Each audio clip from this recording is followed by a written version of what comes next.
హ్రీంకారాసనగర్భితా నలసికాం సౌః క్లీం కళాం బిభ్రతీం సౌవర్ణాంబరధారిణీం వరసుధాధౌతాం త్రినేత్రోజ్వలాం వందే పుస్తకపాశమంకుశధరాం స్రగ్భూషితాముజ్వలాం త్వాం గౌరీం త్రిపురాం పరాత్పరకళాం శ్రీచక్రసంచారిణీం. ఓం శ్రీ బెజవాడ కనకదుర్గా దేవతాభ్యో నమ. మల్లీశ్వర స్వామినే నమ. ఈరోజు మనందరం కూడా దరిద్ర దేవత అంటే భయపడతాం, కానీ ఆమె కూడా మనకి శుభాలను చేసేటటువంటి తల్లి. ఆమె మహాలక్ష్మి తల్లికి ఆమె అక్కగారు. అయితే రాక్షసులు మాత్రమే వీళ్ళు మనకి హాని చేసేటటువంటి వాళ్ళు. అమంగళాలను మంగళాలుగా మార్చేటటువంటి తల్లి దరిద్ర దేవతకి ఆ శక్తి, ప్రత్యేక శక్తి ఉంది. ఇది రాక్షసులకు లేదు. అది తేడా. అంటే క్షుద్ర శక్తులు ఇవన్నీ అంటుంటాం కదా, క్షుద్ర దేవతలని. వాళ్ళు ఎప్పుడు కూడా మనకి హాని చేస్తారు. మనం అడిగిన పని చేస్తారు, కానీ ఆ తర్వాత దానికి మూల్యం, ఫీజు చెల్లించుకుంటారు. అది ఒక్కొక్కసారి మన ప్రాణం కూడా అవుతూ ఉంటుంది. అలాంటిది మరి ఈ యొక్క దరిద్ర దేవత మాత్రం ఏం చేస్తుందంటే మనల్ని అందరినీ కూడా రక్షించాలని చెప్పి, లక్ష్మీదేవి యొక్క అక్కగారు కాబట్టి ఆమె వీలున్నంత వరకు మనకి దూరంగా ఆవిడ వెళ్ళిపోద్ది. ఎవరిని పట్టుకుంటుందో తెలుసా దరిద్ర దేవత? చాలా మంది ఇలా ఇప్పుడు ఇంటర్వ్యూస్ తీసుకుంటూ ఉంటారు కదండి యాంకర్లు. జేడి లక్ష్మీనారాయణ గారు ఐపీఎస్, తర్వాత మన లోక్సత్తా జయప్రకాష్ నారాయణ గారు ఐఏఎస్ ఇంటర్వ్యూలు చూడండి. వాళ్ళు ఎప్పుడు ఇలా కాళ్ళు ఊపరు, అలాగే కాళ్ళ మీద కాళ్ళు వేసుకోరు. ఇక మామూలు వాళ్ళని చూడండి, మీరు ఎవరినైనా సరే వీళ్ళు వాళ్ళు అనలేదు. Other than these IAS officers and these IPS officers, అంటే ముఖ్యంగా మన ఫీల్డ్కి సంబంధించి జ్యోతిష్కులు, ఆధ్యాత్మిక ప్రవచనాలు ఇచ్చేటటువంటి వాళ్ళు వీళ్ళు దర్జాగా కాళ్ళ మీద కాళేసేసుకుని, దర్జాగా ఒక ప్రిన్సిపల్, ఒక సిస్టమ్ అనేది లేకుండా, ఒకడేమో మలమూత్ర విసర్జనం తినాలి, ఈ యొక్క కర్ణపిశాచి సాధన చేయాలంటే రోహిత్ నందన అనేటటువంటి వ్యక్తి చెప్తాడు. ఇంకొకడేమో అంతా హాఫ్ నాలెడ్జే గాళ్ళు, కామాఖ్యలో బలులే బలులు. ఆ తర్వాత మళ్ళీ ఎవరినైతే వాళ్ళని తిట్టడం అనమాట. ఈ యొక్క పూజలన్నీ కూడా క్షుద్ర పూజలు, కామాఖ్యలో మాంసం ఇవ్వాలా, ఇది ఇవ్వాలా అని ఆయన చెబుతూ, ఇంకా వేణుస్వామి గారు కొద్దిగా బెటర్ అనమాట. అయితే భార్గవ దేవన అనేటటువంటి వాడు. సో ఇలా వాళ్ళు మంచి చెప్పేటటువంటి వాళ్ళందరినీ కూడా తప్పు చెప్తున్నారు అన్నట్టుగా ఈ వామాచారం, కౌలాచారం, తొక్కాచారం ఇలాంటివన్నీ చెప్తూ ఉంటారనమాట. అండ్ పరాశ్రీ స్వామీజీ పాపం వెళ్ళి దక్షిణాచారం అనేటటువంటిది ఉంటుంది కామాఖ్యలో, అది చేసుకోండి, ఇది వద్దు అని చెప్పినందుకు ఈడొక మూర్ఖుడు, వీడికేం తెలీదు అని చెప్పేసి మీ పని మీరు చూసుకోండి అని లాస్ట్కి నా పేరు కూడా చెప్పి మొలపూడి సత్యనారాయణ నీ పన్ను చూసుకో అని చెప్పినట్టు మాకు రైల్వేలో పనిచేస్తున్నటువంటి రామకృష్ణ అనే వ్యక్తి చెప్పాడు. ఇంకా నేను ఆ వీడియో పరిశీలించే తోలు తీసేస్తాను, భార్గవన దేవన తోలు తీసేస్తా. You are charging 50,000 rupees for appointment, and what is the hell that you are going to solve the problem? Business చేసుకోవాలనుకుంటే బిజినెస్ చేసుకో, అంతే. అండ్ దక్షిణాచారం, వామాచారం ఇవి నీ ఇష్టం వచ్చినా చెప్పుకో, when the people are ready to hear. But if you come to my affair, తోల్ తీసేస్తాను, బీ కేర్ఫుల్. సో ఈ విధంగా దరిద్ర దేవత అనేది ఇలాంటి లక్షణాలు అనమాట. ఎలాగంటే కాళ్ళు ఊపేటటువంటి వాళ్ళు ఎవరైతే ఉన్నారో, కాళ్ళు ఊపుతూ ఉంటారు చాలా మంది పడుకొని దర్జాగా, వాళ్ళని దరిద్ర దేవత పట్టేసుకుంటుంది. అండ్ నెక్స్ట్, ఇక ఎవరైతే స్నానం చేయడానికి బద్దకిచ్చేస్తూ ఉంటారు చాలా మంది. హాస్టల్లో పిల్లలైతే బాబాయ్ పొద్దున్నే లేవాలా, చలి స్నానం చేయాలా అని చెప్పేసి చాలా మంది బద్దకిస్తారు. అమెరికాలో వాటర్ ప్రాబ్లం తక్కువగా ఉందని బద్దకిచ్చేస్తూ ఉంటారు. అవి బాబా వేడి నీళ్ళు లేవని చల్లనీళ్ళు పుడుక్కుమని పోసుకొని పుడుక్కుమని వచ్చేస్తూ ఉంటారు. సో ఇది కూడా దరిద్ర దేవతకి ఒక స్థానం అయిపోతుంది. మళ్ళీ ఎవరైతే శుభ్రత లేని చోట దరిద్ర దేవత వచ్చేస్తుంది. ఇళ్ళు అవనియండి, ఒళ్ళు అవనియండి, బట్టలు అవనియండి. అలాగే బట్టలు కూడా మనకి ఎప్పుడు కూడా పరిశుభ్రమైనటువంటి వస్త్రాలు ధరించాలన్నారు.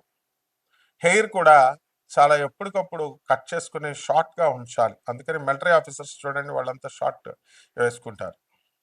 అంటే అదే జుట్టు దరిద్రం అనమాట. అలాగే గబ్బిలాలు రాకూడదు ఇంట్లోకి. అండ్ ఈ చెడు వాసన రాకూడదు. చాలా మంది బ్రాహ్మణ ఇళ్లలో నేను చూశాను. మహాలక్ష్మి గారిని ఒక 4th phase లో బ్రాహ్మణులు నా చిన్నప్పటి నుంచి ఉండేది. వాళ్ళు పూజారులే, గుళ్ళో పూజారులే. ఆ బట్టలు విప్పేసినటువంటి బట్టలు చీరలు ఉతుకుదాంలే అని బాత్రూంలో అక్కడ పడేసి వారం కాదు కదా 10 రోజులు అక్కడ ఉంటుంది. పురుగులు, తెల్ల పురుగులు వచ్చేస్తాయి అక్కడ. సో ఈ విధంగా బద్దకించే చోట, అశుభ్రం ఉండేటటువంటి చోట, అసత్యం ఆడే చోట ఇవన్నీ కూడా దరిద్ర దేవత వస్తుంది. ఈ క్షుద్ర శక్తులు, ఈ వామాచారాలు, ఈ యొక్క కౌలాచారాలు అని ఇలాంటివన్నీ కూడా వస్తాయి కదా. ఇటువంటి వాళ్ళందరి మాటలు విన్నా కూడా దరిద్ర దేవత పట్టుకుంటుంది. అశుద్ధాలు తినడం అండ్ వశీకరణాలు అని చెప్తాడు ఒకడు. ఆ వశీకరణాలు చేస్తామని చెప్పేసి ఇంత హెరాయిన్ లాంటిదో లేకపోతే ఇలాంటి గంజాయి లాంటిదో అని చెప్పేసి అది ఇస్తే మీ వెనకాల వచ్చేస్తారంటారు. అలా ఏమి ఇచ్చేస్తున్నారో కూడా తెలియదు అనమాట. కడుపులో ఒక మరుగుమంది అని ఇచ్చేస్తారు. అది లోన వేసేసుకుంటే వాడు పోతాడో తెలియదు, ఏం కలుపుతాడో తెలియదు. సో ఆ మరుగుమందు అరే ఆయుష్ అనేటటువంటి ఒక డిపార్ట్మెంట్ పనిచేస్తుందని కూడా వీళ్ళకి తెలియదు. దానికి బ్యాచ్ డ్రగ్ ఇన్స్పెక్టర్స్ ఉంటారు, వాళ్ళు అరెస్ట్ చేస్తారని భయం లేదు. అండ్ యానిమల్ వెల్ఫేర్ డిపార్ట్మెంట్ ఇప్పుడు మెడ్రాస్ నుంచి ఢిల్లీకి వెళ్ళిపోయింది. అది autonomous body, central government autonomous body అనేటటువంటి ఇంగిత జ్ఞానం లేకుండా బలుల గురించి చెప్తారు. ఆ తర్వాత పిలకేసుకున్న పంతుళ్ళు అన్నట్టు ప్రొఫెసర్ల జోలికి వస్తే నువ్వు ఛార్జ్ చేసేది 50,000 అపాయింట్మెంట్, నువ్వు తర్వాత తీసుకునేది 20 లక్షలు 15 లక్షలు. ఇలాగా పని అవ్వకపోతే ఏమవుతారు వాళ్ళు? ఏం చేస్తారు? They will file a police complaint. అప్పుడు ఏమవుతావు నువ్వు? ఆ తర్వాత రవరవాది నరకాలకు వెళ్ళిపోతారు ఇలాంటి అశాస్త్రమైన పద్ధతులు చెప్పేవాళ్ళు. మీ బిజినెస్ ఏదో మీరు చేసుకోవాలి, అంతేగాని పబ్లిక్లో ఎందుకు చెప్తారు? మీరు బయట చెప్పుకోండి. పబ్లిక్లోకి వచ్చేసరికి మూత్ర విసర్జనలు తాగండి, వీర్యంతో అమ్మవారికి పూజలు చేయండి. పువ్వులు మనిషి వీర్యంతో దేవతల పూజలు చేస్తారా? దానికి సిద్ధామృతం అని పెడతావా? అంటే వీళ్ళ హస్తప్రయోగం చేసుకోమని చెప్తున్నావా? What is all this non sense? And ఈ టీవీ ఛానల్స్కి బుద్ధి లేదు. వాడు 50,000 ఇస్తున్నాడు, అందుకని వీళ్ళంతా బిల్డప్లు ఇచ్చుకుంటే యాంకర్లు ఎంక్వైరీ అదే పెద్ద ఇది ప్రోగ్రామ్ చేయడం. ప్రజలు ఏమనుకుంటారంటే వాడు డబ్బులు ఇచ్చి చేయించుకుంటున్నాడు, ఇది పెయిడ్ ప్రోగ్రామ్ అని అనుకోకుండా వాళ్ళు ఏదో పెద్ద వీళ్ళు ఏదో విఐపీలు, వీళ్ళు ఏదో చేసేస్తున్నారు, వీళ్ళకి ఏదో తంత్రజ్ఞానం వచ్చేసు, తంత్రశాస్త్రం వచ్చేసు అనుకొని వీళ్ళ బుద్ధి లేనటువంటి వాళ్ళంతా కూడా కామెంట్స్. అందరూ నరకానికి పోతారు బాబు. మంచి వాళ్ళని ఎందుకు కరప్ట్ చేస్తారు? మీరు చేసుకోవాలంటే తంత్రశాస్త్రం లేదు, తొక్క శాస్త్రం లేదు. తంత్రం అంటే ఎవడేసి వచ్చినట్టు చేసేసుకోవడం. చేసుకోండి, ఇంటికెళ్ళి చేసుకోండి. మీ దగ్గరికి వచ్చిన కస్టమర్స్కి సిద్ధామృతం అని చెప్పి వీర్యమే తీయమంటావో, లేదా వీర్యంలో ముంచి పువ్వులు పెట్టి పూజ చేయిస్తావో, అశుద్ధాలే తినిపిస్తావో, నీ పని నువ్వు చూసుకో అంటే చేసుకో, బట్ సోషల్ మీడియాకి రాకు, నీకు ప్రాబ్లం అవుతుంది. బెట్టింగ్ యాప్స్కి సజ్జనార్ సార్ ఇన్వాల్వ్ అయ్యారు. అలా చదువుకునే వాళ్ళకి సైలెంట్గా ఉంటాం అనుకుంటున్నావా? సో ఈ విధంగా ఈ యొక్క దరిద్ర దేవత లక్షణాలమ్మ. ఇలాంటి వాళ్ళ మాటలు విన్నా, ఇలాంటి చేష్టలు చేసిన, అశాస్త్రీయమైనటువంటి అవైదికమైనటువంటి పనులు చేసిన పట్టుకుంటుంది. ఆ మధ్య ఒక ఆయన పాపం, అతను మంచోడే వీళ్ళతో పోల్చుకుంటే కొద్దిగా. అతను చెప్పి చెప్పి పంచమకారాలు మటన్ పెట్టాలి, చికెన్ పెట్టాలి, మందు బాటలు పెట్టాలని చెప్పి ఢడేలమని పడిపోయి ఇప్పుడు రాశిఫలాలు చెప్పుకుంటున్నాడు అన్ని ఛానల్స్కి వెళ్ళి. వీళ్ళతో పోల్చుకుంటే అతను కొంచెం బెటర్, అతను మన ఫ్రెండ్ వేణుస్వామి. కాబట్టి ఈ రకంగా కాకుండా ఇలాంటి లక్షణాలు ఉన్నటువంటి వాళ్ళందరినీ కూడా అలక్ష్మి పట్టుకుంటుంది. దరిద్ర దేవత చిహ్నాలు ఇదనమాట. కాబట్టి ఎప్పుడు పరిశుభ్రంగా ఉండడం, మనసా వాచా కర్మణ, మంచి పలుకులతో మాట్లాడడము, అక్రమ సంబంధాలు లేకుండా ఉండడం కూడా ఒక భాగం. అధర్మ కార్యాలు, ఇతరులని కబ్జాలు చేసేయడాలు, ఇతర బలహీనుడి మీద పడి బలహీనుల స్థలాల్ని, వాళ్ళ ఆస్తుల్ని కబ్జాలు చేసేటటువంటి వాళ్ళంతా కూడా బెడ్ రిడెన్ అయిపోతారు. అంతా మహా ఉంటే ఎంతకాలం ఉంటారా మీ ఆరోగ్యాలు? మహా ఉంటే 30 సంవత్సరాలు ఉంటదేమో. ఆ తర్వాత ముసలోళ్ళు ఎవరా బెడ్ రిడెన్ అవరా? కానీ మహాకాళ్ళు అంటున్నారు. మహాకాలుడు ఊరుకుంటాడా? వాడు తాట తీసేస్తాడు. కాబట్టి ఈ దరిద్ర దేవత పట్టుకునే లక్షణాలంటే ఏయో అనుకోకుండా ప్రాక్టికల్గా ఇవేనమ్మా. కాబట్టి జాగ్రత్తగా అశాస్త్రీయ గురువులను కాకుండా శాస్త్రీయ మేము రూపాయి కూడా తీసుకోకుండా నాన్ కమర్షియల్ బేసిస్తో జ్యోతిష్యాలు చెప్తున్నాం. అండ్ మంచి చెప్తున్నాం. దానికి కూడా ఏంట్రా మీరు ఒక్కొక్కడు నేను కమిషనర్ పెళ్ళాన్ని, అక్రమ సంబంధాలు, మేము కన్యారాశి మంచివాళ్ళం, మేము మా పని మనిషి సూసైడ్ చేసుకోపోయింది, మీద పోలీస్ కంప్లైంట్ పెడతా. What is all this non sense? అక్రమ సంబంధాలు లేనాడు ఎవడరా? 1%లో 1,00,000 వంతు ప్రతి రాశిలో ఉంటారని చెప్తే నొప్పి వచ్చిందా అంటే భుజాలు తొడుగుంటే ఇదే పరిశీలిస్తున్నావా? ప్రతి ఒక్కళ్ళ వీడియో అంటే ఈ బుద్ధి లేనటువంటి వాళ్ళు వీళ్ళంతా ఇష్టం వచ్చినట్టు చెప్తున్నారనమాట. యాడ్లు అంట. ఒక్కొక్కడు చేతబడులు చేయబడును, లేకపోతే చేతబడులు తీయబడును, వశీకరణలు చేయబడును, ఇలాంటి యాడ్లు పెడితే బెట్టింగ్ యాప్స్ లాగా అయిపోతారు వీళ్ళు కూడా. That's what she's pointing out. So సలహాలు ఇచ్చేయడం ఈజీ అమ్మా. ప్రజలంతా కూడా నేర్చుకుంటారా బాబు, మంచి గురువులు చెప్పేది అంటుంటే మా గురువులకే పంగనామాలు పెడతారు మీరు. సో ఎంత కష్టం ఒక వీడియో రిలీజ్ చేయడం. నీ ఇంట్లో కూర్చొని తీసేయడం అనుకుంటున్నావు ఏంటి? ఇవంతా పెయిడ్ ప్రోగ్రామ్స్ అనుకుంటున్నావా? కెమెరామ్యాన్లు ఉంటారు, ఎడిటర్లు ఉంటారు, యాంకర్లు ఉంటారు, లైటింగ్ ఉంటుంది, కరెంట్ ఉంటుంది, దానికి మేనేజ్మెంట్ ఆఫీస్ ఉంటుంది. ఊరికనే సలహా పెట్టి ఫోన్ నెంబర్ వేసామని ఎవరిదన్నా పర్సనల్ ఫోన్ నెంబర్ ఎవడన్నా వేస్తాడా? నాది తప్ప డైరెక్ట్ నా నెంబర్ వేస్తా. మిగతా వాళ్ళు ఎవరినైనా తీసుకోండి, ప్రజలు చూడండి. ఒక్కడు కూడా మరి అంత మునగాళ్ళు అంత ధైర్యస్తులు అయితే వెళ్ళండి ఫోన్ నెంబర్. ఎనీ టైమ్ 24/7 నేను వెంటనే ఫోన్ ఎత్తాను. అండ్ ద సేమ్ టైం పిచ్చి పిచ్చి వేషాలు వేస్తే వెంటనే యాక్షన్స్ అంతా చాలా దారుణంగా ఉంటాయి అన్నమాట. అందరితో మాట్లాడినట్టు మాట్లాడితే ప్రభుత్వానికి కొన్ని రూల్స్ ఉంటాయి, రెగ్యులేషన్స్ ఉంటాయి, కమ్యూనిటీ గైడ్ లైన్స్ ఉంటాయి. ఇవన్నీ ఏమైనా తెలుసా అసలు? కాబట్టి ఇవన్నీ తెలుసుకోకపోయినా కూడా దరిద్రం పట్టుకుంటుంది. గురువులందరికీ ఎవరైనా సరే వాళ్ళు గురువులకే పంగనామాలు పెట్టాలని చెప్పి గురువులకు సలహాలు ఇవ్వాలి. ముఖం ఇటే పెట్టాలా, స్ట్రైట్గా ఉండాలా? మరి 10 ఛానల్స్లో వేసుకోవద్దు వాళ్ళు, ఒకేపే పెట్టాలా? నువ్వు ఇస్తున్నావు డబ్బులు. కాబట్టి ఎవ్వరు కూడా సలహాలు ఇవ్వద్దు అసలు. ఏ పంతులు గారికి ఇవ్వద్దు.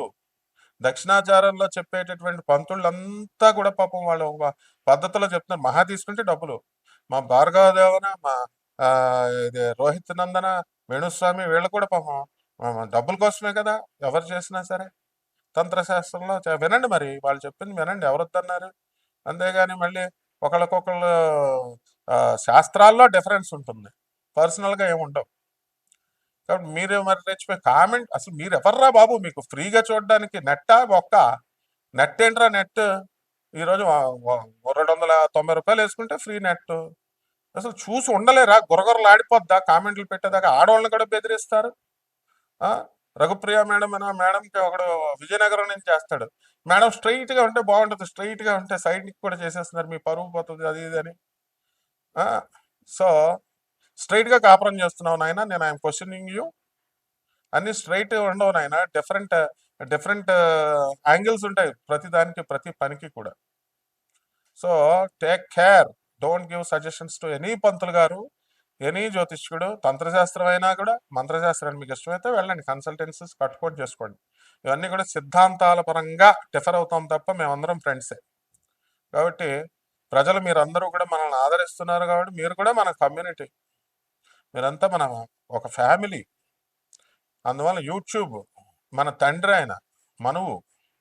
కాబట్టి జాగ్రత్తగా చేసుకోవాలో ఉపయోగించుకోవాలమ్మా. దరిద్ర దేవత ఈ 12 రాశుల మీద ఎలా ప్రభావం చూపిస్తుందో చూద్దాం. ఒక్కొక్క రాశికి విడిగా చెప్తా. మకర రాశి. ఈ మకర రాశి వాళ్ళందరికీ కూడా మార్చి 29, 2025 సంవత్సరం తర్వాత ఏలినట్స్ వెళ్ళిపోయింది, దరిద్రం పోయింది. కాబట్టి మళ్ళీ ఏమైనా భార్యాభర్తల మధ్య గొడవలు ఇవన్నీ కూడా చేసుకుంటున్నారు. మీ భార్యలు మీరు తెచ్చుకోలేదు అనుకోండి, డైవర్స్ అయ్యి కోర్టుల్లో ఉన్నాయి వ్యవహారాలు. అలాంటివన్నీ కూడా చాలా డేంజర్ అయిపోద్ది. మీకు దరిద్ర దేవత పట్టుకుంటుంది. జీవితాంతం మీకు పిల్లలు పుట్టరు, జీవితాంతం మీకు తినడానికి తిండి లేకుండా చేసేస్తుంది. దరిద్ర దేవత మాత్రం ఇదే ఏంటంటే, భార్యని కనుక బాధ పెట్టినట్లయితే డెఫినెట్గా దరిద్ర దేవత పట్టేసుకుంటుందని చెప్పేసి శాస్త్రం చెప్తుంది. ఇకపోతే మనకి రవి బుధ శుక్ర రాహు శని గ్రహాలు మీనరాశిలో ఉన్నాయి. మరి అందువల్ల విదేశాలకు వెళ్ళాలనుకునేటటువంటి వాళ్ళు మకర రాశి వాళ్ళు విదేశాలకు వెళ్తారు. వేసాలన్నీ కూడా వచ్చేస్తాయి. అలాగే ఈ యొక్క మనకి మార్చి మే 24 తారీఖు తర్వాత నుంచి మనకి 2025 సంవత్సరంలో 14 అని ఒకళ్ళు అంటున్నారు, 29 అని ఒకళ్ళు అంటారు. టైం వదిలేసేయండి. మార్చి ఇంచుమించుగా మార్చ్ ఎండింగ్ కల్లా మనకి ఈ యొక్క కేతుగ్రహము కన్యా రాశి నుంచి సింహరాశిలోకి వస్తుంది. కాబట్టి అష్టమ కేతు అవుతున్నాడు. కాబట్టి ఆత్మహత్య చేసుకోవాలనేటటువంటి ఆలోచనలు వస్తాయి. ప్రతి పని కూడా చిన్న పని అవ్వకపోతే సూసైడ్ చేసుకుంటాను. ఇలాంటి వాళ్ళందరినీ తీసుకెళ్ళి మెంటల్ హాస్పిటల్లో వేసేయాలన్నమాట. మెంటల్ హాస్పిటల్లో వేసేస్తే కరెక్ట్గా సెట్ అయిపోతారు ట్రీట్మెంట్. అంతేగాని ఏమంటే జ్యోతిష్కుడి గారు మీరు అక్రమ సంబంధాలు ఉంటాయనో లేకపోతే లవ్ మ్యారేజ్లు అవుతాయనో చెప్పేసి మీరు చెబితే వాళ్ళ పెళ్ళాలు అనుమానిస్తున్నారు, మొగుళ్ళు అనుమానిస్తున్నారు పెళ్ళాలని. ఎందుకు చెప్తామమ్మా? ఒక 100లో 1 వంతు కూడా కాదు, ఆ 1 వంతులో 1,00,000 వంతు మంది ఉన్నటువంటి వాళ్ళు అలాంటి సంబంధాలు, అక్రమ సంబంధాలు ఉన్నవాళ్ళు వదిలేయండి అని చెప్పాం. అది అందులో అర్థం. దానికి మరి అటువంటి వాళ్ళంతా కూడా ఆత్మహత్య చేసేసుకోవాలని అనుకున్న మా పని మనిషి అంటే అది ఆమె ఇష్టం. పోలీస్ కంప్లైంట్ పెడతాం చెప్పిన మూలనంటే వెళ్ళిపెట్టా చూస్తానే పోలీసు వస్తాడు. పోలీసులంతా కూడా లా అండ్ ఆర్డర్ ఏమనుకుంటున్నావు? లా అండ్ ఆర్డర్ పాలసీస్ అన్ని చూసే నేను చెప్తాను. అక్రమ సంబంధాలు బియత ఏంటి అసలు మీరు అనేది? అక్రమ సంబంధాలు అనేటటువంటి ఉన్నవాళ్ళు మగవాళ్ళు వదిలేయండిరా అంటే తప్ప నీకు? మీ పిల్లల్ని బాగా చూసుకుంటారా అంటే తప్ప నీకు? సో ఇలాంటి సలహాలు ఇవన్నీ ఏం వద్దు. కమిషనర్ వెళ్ళాను నువ్వు అలా ఫోన్లు చేయొచ్చా నువ్వు? కాబట్టి ఇలాంటివన్నీ పిచ్చి పిచ్చి అన్నీ లేకుండా జాగ్రత్తగా గురువు చెప్పేది వినండి. ఈ యొక్క మకర రాశి వాళ్ళకి ఉద్యోగాల్లో ప్రమోషన్స్ ఇవన్నీ కూడా రావడానికి అవకాశాలు ఉన్నాయి. అలాగే ఈఎంఐలు కట్టలేక బాధపడుతున్నారు మకర రాశి వాళ్ళు చాలామంది. అటువంటి వాళ్ళు ఇల్లు కొన్నారు, స్థలాలు కొన్నారు. వీళ్ళంతా కూడా మీకు ఈ మామగారు డబ్బులు తీసుకుని మళ్ళీ మామగారికి టెండర్ పెడుతున్నారు. మామగారి మీద కోపంతో భార్యను వదిలేస్తున్నారు. వీళ్ళందరినీ నేను మెచ్చుకోవాలా నువ్వు చెప్పినట్టు? కాబట్టి ఈ యొక్క మకర రాశి వాళ్ళంతా కూడా చేపల రొయ్యల చెరువులు నడుపుతున్న వాళ్ళు, వ్యవసాయాలు చేసేటటువంటి వాళ్ళు, అగ్రికల్చర్ డిపార్ట్మెంట్లో ఉన్నటువంటి వాళ్ళు, ఫార్మా రంగంలో ఉన్నటువంటి వాళ్ళు అంతా కూడా గ్రోత్ అవుతారు. అయితే ఆర్థికంగా కొంచెం ఇబ్బందులు అనేటటువంటివి మే 30, 2025 సంవత్సరం తర్వాత వస్తాయి. వ్యక్తిగత జాతకాలను బట్టి ఉంటాయి. కామన్ ప్లాట్ఫామ్ మీద చెప్పబడేటటువంటిది ఇది. ఇక పరిహారాల దగ్గరికి వచ్చేసరికి మకర రాశి వారికి ఈ యొక్క కేతువు అష్టమ స్థితిగతుడై ఉన్నాడు కాబట్టి కేతు జపం చేయండి, కేతు స్తోత్రాలు చదవండి. కేతువుకి కిలోంపావు ఉలవల్ని చిత్రవర్ణం కలిగినటువంటి వస్త్రాల నుంచి పేద బ్రాహ్మణులకి శనివారం నాడు ఉదయం 8 గంటలకు దానం చేసుకోండి. దశమహావిద్యల్లో ఒకటైనటువంటి మహాకాళి అమ్మవారి యొక్క హోమాన్ని మీ ఇళ్లలో జరిపించుకోవడం ద్వారా బ్రహ్మాండమైనటువంటి ఆదాయం మీకు వస్తుంది. ఇది ఫ్రీగా చెప్పేటటువంటి జ్యోతిష్యం. ఇది మిగతా జ్యోతిష్కుల్లాగా డబ్బుల కోసం చెప్పేది కాదు. తర్వాత నాన్ కమర్షియల్ బేసిస్తో చెప్పబడేటటువంటి ఛానల్ ఇది. మా సిఇఓ గారు అయినటువంటి దత్తాత్రేయ గారు మీ అందరికీ కూడా ఫ్రీగా అందించాలనేటటువంటి ఉద్దేశంతో నాన్ కమర్షియల్ బేసిస్తో ఫ్రీగా చెప్పండి అన్నారు జ్యోతిష్కులందరినీ. మరి పోలీస్ డిపార్ట్మెంట్ కూడా, జ్యుడిషియరీ డిపార్ట్మెంట్, జడ్జెస్, మినిస్టర్స్ అందరూ చూస్తారు. సో ప్రతిదీ కూడా లా అబైడింగ్ సిటిజన్స్గా ఉంచడం కోసం మేము ప్రయత్నిస్తున్నాం. నెప్పున్నటువంటి వాళ్ళని ఎగరేసేస్తాను మళ్ళా, పిచ్చి పిచ్చి సలహాలు ఇచ్చేటటువంటి వాళ్ళందరినీ. సో కేర్ఫుల్గా చేయండి. అందరితో మిగతా వాళ్ళ దగ్గర చెప్పినట్టు నీ ఫ్రెండ్ నాకు తెలిసి ఎవడన్నా ఫ్రెండ్ చెప్పా? అడుక్కునే వాళ్ళంతా నా ఫ్రెండ్స్ అనుకున్నావా? మాట్లాడే వాళ్ళంతా నా ఫ్రెండ్స్ అనుకుంటున్నావా? Be careful. ఇక నుంచి ఈ విధంగా దరిద్ర దేవత పట్టుకుంటుంది ఇలాంటి వాళ్ళందరినీ కూడా. ఇలాంటి శాస్త్రమైన అవైదికమైనటువంటి పనులను ఎంకరేజ్ చేసేటటువంటి వాళ్ళు చెప్పేటటువంటి వాళ్ళు వినేది నువ్వెవరివి? ప్రతి ఒక్కళ్ళు చెప్పేటటువంటి వీడియోని నేను పరిశీలిస్తాను, చూస్తున్నాను కేర్ఫుల్గా. చెప్పండి జ్యోతిషంలో చెప్పండి, యాడ్స్ వేసుకోండి, యాడ్స్ వేసేవండి బొక్కలో దోసే కేసుకు పెట్టుకో వెళ్ళు. సో యాడ్స్లు గీడ్స్లు మాకు సంబంధం ఉండదమ్మా. చెప్పేదంతా ఎవడైతే యాడ్ ఇచ్చాడో వాడిని బొక్కలో వేసేయి ఫస్ట్. ఎవడైతే అందులో ఉన్నటువంటి వాళ్ళు. నువ్వు ఇచ్చేస్తే ఏం పోలీసులు కంప్లైంట్లు తీసేసుకుంటారు అనుకుంటున్నాయమ్మా. ఇష్యూయే లేదు అక్కడ, మ్యాటర్ లేదు, తొక్కలా మ్యాటర్. బ్లాక్మెయిలింగ్ నువ్వు చేస్తూ, how dare you call me, how dare. Number వేసింది ఎందుకు? పేద ప్రజలకి, వాళ్ళ ఫ్రీగా వాళ్ళ పేద విద్యార్థులు వాళ్ళు తెలుసుకుంటారు. నీలాంటి వాళ్ళకి కాదు, ఎవరికి పడితే వాళ్ళకి కాల్ చేయడానికి. ఎవ్వడైనా సరే ఈ యూట్యూబ్ చరిత్రలో ఎవడు కూడా వాడి పర్సనల్ నెంబర్ పెట్టాడు, నేను తప్ప. అందరూ పియ్యలు గియ్యలు వీళ్ళు వాళ్ళు ఎవరు చూసిన తర్వాత పెడతారు. సో జాగ్రత్తగా ఉపయోగించుకోండి, జాగ్రత్తగా ఉండండి. Don't play jokes with me. I'm Khan, don't play Khans, don't play games with Khan. సరదాగా మాట్లాడుకోవాలి, సరదాగా చేసుకోవాలి. గురుగారు ఇలా కాదండి, ఎథిక్స్ ఇలా చెప్పండి అని అడగాలి, అంతేగాని గురువునే బెదిరించేసేంత దానివా నువ్వు. శుభమస్తు.